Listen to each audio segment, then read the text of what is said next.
Hello, HCA students and MHA students. My name is Chris Gibbons. I'm the director for the Healthcare Administration Program, HCA, and I'm the academic advisor for the Master of Health Administration Program, MHA. And this is my weekly series of updates that I've been doing really since the COVID-19 situation impacted the way that we're doing things, at the college. I thought this would be a great way to push out and highlight some additional information to you to kind of hopefully get through this a little bit easier. Now, right now I'm shooting this. It's the 7th week or module 7 of the second 8 weeks. So we've only got about one more week to go before the semester is over. Can you believe it?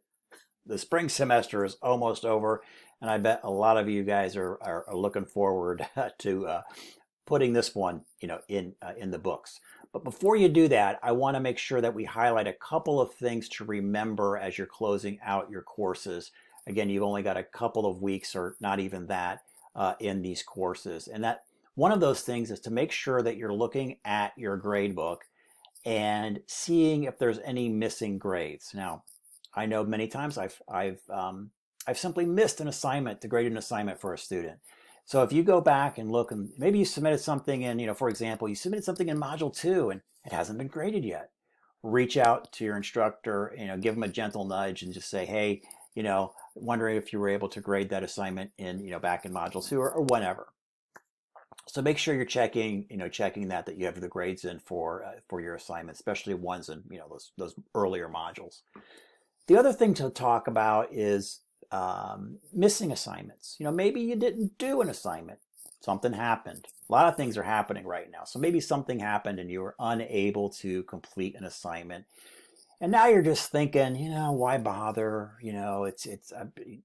I know that they have a late penalty and, that it's not worth it for me to do it.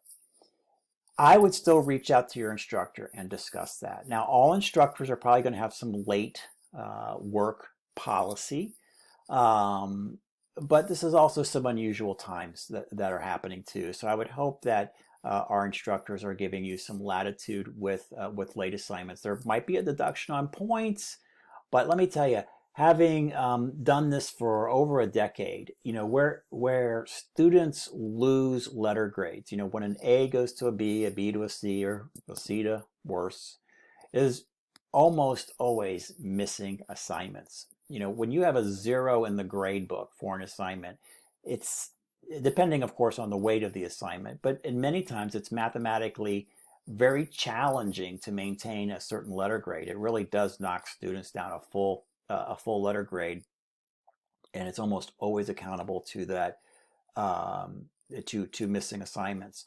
So I would reach out to your instructors and just have a discussion. Say, I apologize. I was missing that assignment in module. Again, I'll pick on module 2. I was missing that assignment in module 2 and wondering if I could still submit that for points. And they may say, "Yep, go ahead." But there's going to be a deduction on points. But let me tell you, even if let's say the assignment's worth 50 points, even if you got 25 points, that is, at many times can be mathematically necessary to preserve a letter grade.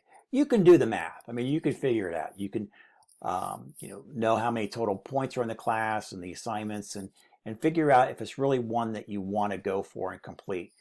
Again, I always tell students, don't have a 0 anywhere in the grade book. Reach out to the instructor. Even if you get half of the points on that, that could preserve your A or preserve your B, in that, or at least passing grade. So do that. Reach out to instructors, especially this week and next week. Here's one of the things a lot of students do not realize is that once the course closes, Sunday at midnight after, Module 8 is completed, instructors have to turn around and get your final grades in by the next day, usually right around 11 o'clock in the morning. So we don't have a lot of time to track folks down. So if you have any questions, this is the time to do it. Missing assignments or missing grades or anything like that, make sure you get all this buttoned up before that, because again, instructors do not have a lot of time. They have no time to track folks down and say, "Hey, I noticed you were thinking about turning in this assignment. I don't see it. What's going on?" They don't have time to do that, at Monday morning, if you will, on that. So keep that in mind. Long story short, check out your grade book, make sure everything looks good, talk to your instructor if you have any questions. The other thing to remind you about is what I talked about last week, and that was incomplete grades. So if you remember, that's a tool for you to use. It's not to consider. It's not always granted, but these are some pretty interesting times.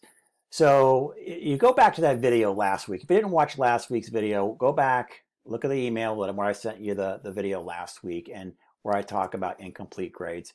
If that's something you're going to do, this week and next week are for sure the time to consider it. You cannot ask for an incomplete grade after the course is concluded. You can't be sitting there Sunday at midnight trying to go, I'll just ask for an incomplete grade. It will be denied immediately. So you have to ask for that incomplete before the course closes. Okay, guys? Again, go back to my video last week on incomplete grades for some more information on that. All right, the next thing I'd like to talk about is congratulations. Congratulations for the students that are graduating this spring. I'm always in awe of everything that you have to do to get to this point. The late nights, the all the other demands on your time, the work, you have to deal with your jobs and you deal with your families and your social obligations, and yet you're still able to complete this program. So that's an amazing achievement.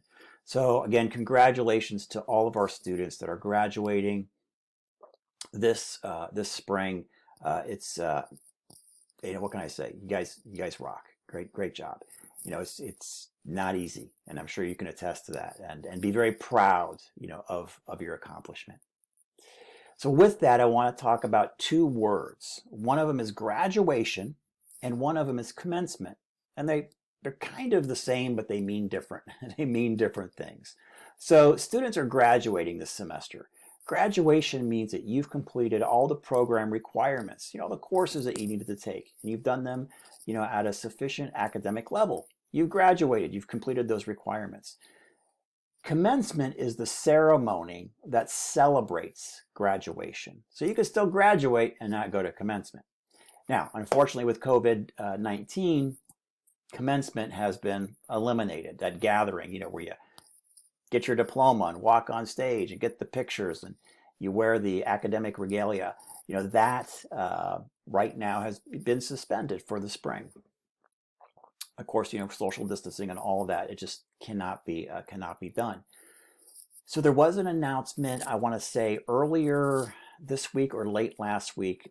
The president of the college, Dr. Wager, she sends a COVID-19 update every week. And they're talking about a virtual celebration of commencement. And more information will be following on that. I would just keep in tune with that. I would highly encourage you to participate in that celebration of commencement, the virtual style or even the physical style. It's my understanding at this point in time, that folks that are graduating this spring, you're going to have this virtual opportunity. I've only seen some brief demos of what this thing looks like, but there'll be this virtual kind of recognition opportunity. So again, stay tuned. That's going to be happening very quickly. And then there's going to be traditional commencement, on stage with, all the pomp and circumstance. And hopefully, fingers crossed, that's going to be in December, that you'll be invited to participate in our fall commencement. I would highly encourage, either the virtual recognition ceremony or the physical commencement, that you do it. Now you're thinking, why? You say, I could skip it. It's for me. It's not a big deal. Well, in many cases, it's really not for you. It's for your support system. And if you're a parent, it's a fantastic thing to bring your kids to watch you graduate. That instills in them kind of a love of education, and they can celebrate and see, mom and dad's accomplishment. I still remember I must have been maybe, 3 or 4 years old, and one of my earliest memories was attending my mother's nursing commencement when she became a nurse in Lima, Ohio. I have very, very early memories of that. So it's these are kind of big deals, and they're once in a lifetime big deals. So I would encourage you to participate in those, as they are unfolded to you. So stay tuned, for that. Again, the virtual one coming up very, very soon. Look for information on that. And then also, hopefully, a traditional commencement somewhere down the road. Nevertheless, you're going to graduate. So that's something you're going to put on your resume, put it on your CV. You are a graduate. I'm assuming that we're going to mail out diplomas to you. So, but once you've completed the requirements, you don't necessarily have to wait for the diploma. Put it on your CV that you have that you've earned your degree. All right, so there is that, and then that is pretty much it, guys. Again, remember, keep that communication open, with your instructor in the final couple of weeks. And congratulations to everybody that's completed, their program of study. It's an amazing, amazing achievement. If you guys have any questions, I'm going to put my cell phone number down below. Best way to get a hold of me is to text me. So if you could text me, put your name in there so I know who it is. I get probably, I don't know, 10 to 15 texts a day, but it's okay. So, don't hesitate to reach out. If we need to do a long form conversation, we might do it by phone or through email, but sometimes texting is the best way to do that. Of course, you've still got email, and all of you should have my email, obviously. So there is that as well. All right, everybody. Everybody have a great final couple of weeks, and don't forget, if you haven't registered for your summer courses, do so now. Okay, we are still making adjustments. Minor adjustments to course scheduling. So you want to make sure you got your courses in. So make sure you register for your courses. I know some of you wait. Okay, people do it. Wait till last minute. But register for your summer courses. I would do that absolutely in the next couple of days or so to ensure that you grab the courses that you need for summer semester. For those that aren't graduating, graduates, well, you guys can take a little break, if you will. Though I know many of you are going on into our master's.